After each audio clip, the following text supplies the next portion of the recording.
Hi, I'm Niall. This is NZCS Tactical's When Do We Go From Here? Narrated, Season 1. After our group met this resistance individual, Penny, she took them to where she worked out of in one of the blocks as one of the clothing distribution persons. She explained to them that she had been working for the resistance for many years. She had started in the lower levels of the manufacturing portion of the city, and through her good work as her corps promoted her into the position that she's in now. This position gave her access to go to certain areas, but she also had contacts that would let her get into areas that she shouldn't necessarily get into as a regular citizen of the city. Our group asked her if there is a way that she could get them out of the city, being that they were stuck because it was easy to get in, but not as easy to get out. As she was discussing this with them, Varys approached one of the information kiosks and placed his hand on it. Expecting to get an access denied, please try again, he was rather surprised when he was granted full access. Thinking it might have been a trap, he removed his hand, and Penny agreed to take them out in 2 days to the shipping section of town. She showed them to her apartment where they could see the cramped quarters that these people lived in, the lack of material possessions, the lack of individuality. When it was time for them to leave, she guided them into some tunnels under the block. She took them through a lightly guarded checkpoint with false ID. And once they were able to get into the free area, or the free zone, outside of the city on the docks, where foreigners would come and visit, but weren't allowed into the town itself. Very few workers from inside the town were allowed out into this area, but those that were highly trusted. Penny also knew the underside of the city, the criminals, the people who were working outside the law, and the government was taking a blind eye to this. She was able to take them in and get them fake IDs so that they could actually travel out of the city, but they were very expensive. She did all this under the condition that if what they said was true, that they were time travelers, and that they were going to go back and fix this, that she would do what was necessary to go along with them and make sure that the suffering of her people never happened, and so she did. They purchased passage on a ship to Tokyo. When they arrived in Tokyo, they went seeking Tenshi Tatsu so that they could speak to Nagoyaka and his family. But as it turns out, Tenshi Tatsu was simply one corporation that fell under the government's rule, because Nagoyaka was the emperor. Nagoya and his family ruled the country of Japan and half of Asia. When they had been in New York City, when they had met the pawn shop owner, who was a representative of the emperor back in 1901, they had given Etsuba, a Japanese handguard for his sword, to our group with magical writing hidden within it. And they were supposed to deliver this to the emperor when they saw him. At this point, they knew they had to go see the emperor. They were granted audience. And when they came in, Kame, and when they came into the presence of the emperor, there was the emperor and his chief advisor. The chief advisor, strangely, looked very similar to Kame. His hair was dark, and it ended in little golden tips. His irises were the same as hers, and his skin had the scales, just as she did. She rushed up to him and yelled, "Father!" And the group just watched as this man turned to her and told her he didn't know who she was. She held back the tears and talked to him and explained that in another time she was his daughter and that she was going to do what she could to go back and make things right again. She pulled from her pouch Etsuba and handed it over to the emperor. With a wave of his hand, the emperor revealed the magical writing on it and looked to be struggling to keep it from his own sword, Tsuba. He explained that the two of them should never be in the same place at the same time. Nothing from one universe should cross over into another. Nothing from another time should cross over into another time and come in contact with the item that it belonged to, because they would be drawn to one another.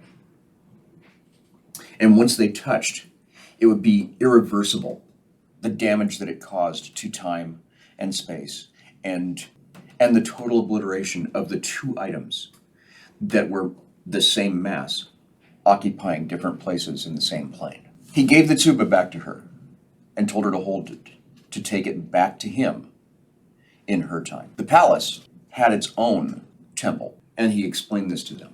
He knew that they needed to go back to their time and make things right again. From the explanations they gave of what was going on in Seattle and what had happened before and where they were actually from, it troubled him greatly. He gave them all a few more gifts and some paisas for others, so that if anything happened where they were separated, they would still have the guidance and assistance. They cleared the room of everybody, except for Kame. And Kame was able to ask the emperor a few questions, and they had a discussion without the rest of the party being there. When they came out, they told the group that they needed to go to the temple right away and get back on the right track to where they belong. As they were leaving, she spotted Vordath. This Vordath didn't know who she was, but when they were growing up, she was younger than him. They grew up together. They were very close. Memories rushed into her, and she wept, and she wanted now nothing more than to go back and repair the damage they had done to time. But the advice that the emperor gave her was that they were trying too hard not to change things.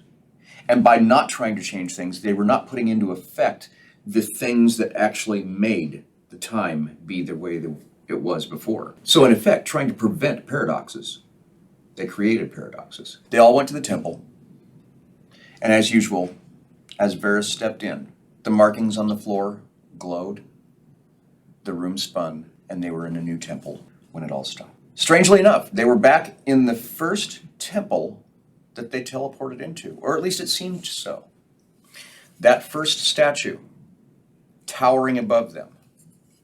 If you need comparison, this is our 10-foot tall Oni.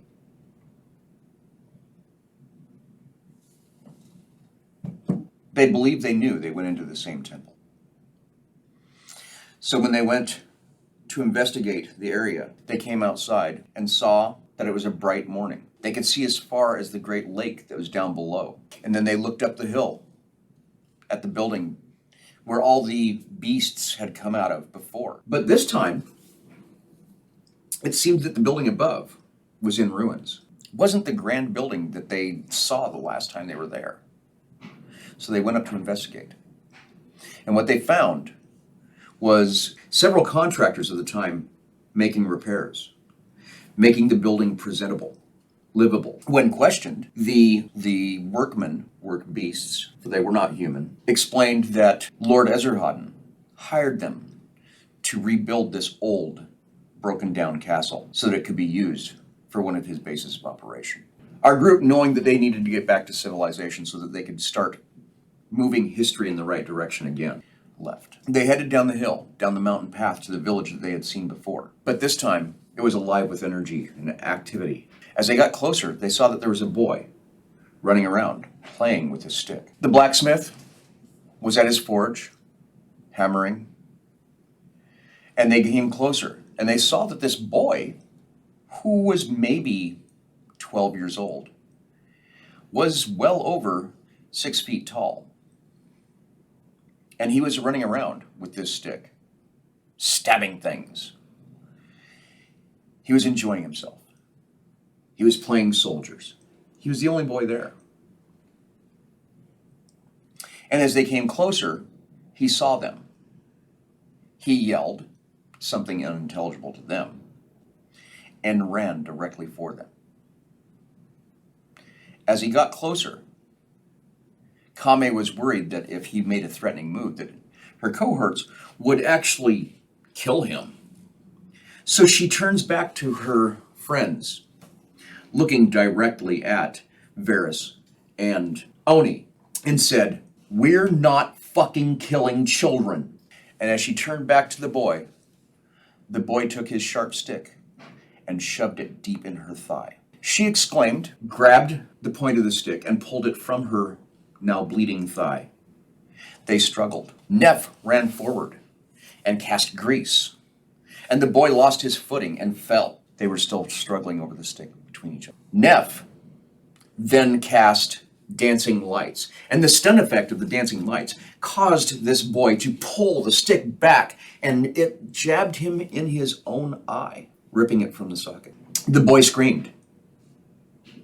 And from down the hill came the screaming of the boy's mother. The only word that they could make out that she was saying was the boy's name as she ran up the hill towards her injured son. Vordath! Vordath! And Oni turned to Kami and looked her in the eye and said, "Huh, you poke boss's eye out." And that's how Vordath lost his eye. It was the custom of his people to shun anybody with physical deformities or injuries. So now, unfortunately, this child was no longer part of his own tribe. He couldn't stay. He wasn't allowed to. Sadly, he had nowhere to go. Kame, knowing that she grew up with this boy, that he was the adopted son of the Castilian for the empire, she knew she had to take him back to the emperor's palace. They continued down the hill.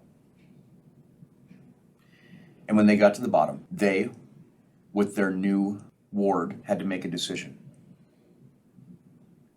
Across the water was the temple where they had ended up in Chicago when they entered. But for safety, they went across to the island.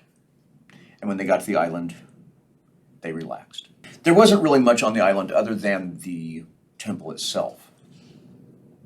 But Neff, being an archaeologist, wanted to explore the small island and the abandoned temple on it. When she was around the back of the temple, she found that there were some bones, and she uncovered one of the sets, and it came alive. When this skeleton popped out of the soil and brought a horn up to his,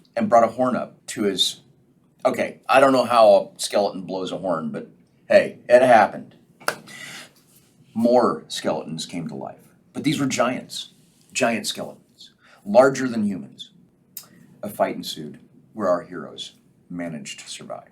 At that point, Kame, knowing the general region that they were in, because she went there to meet them the first time, now assumed that they were at least 10 years in the past from when she was born. She knew that there was a large city to the south, and that they could go there and prepare for their journey to try to get to the empire.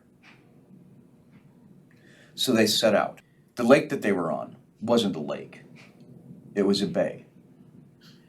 Kami knew this. So they traveled the shore until they found an area that had a boat with more friendly beings.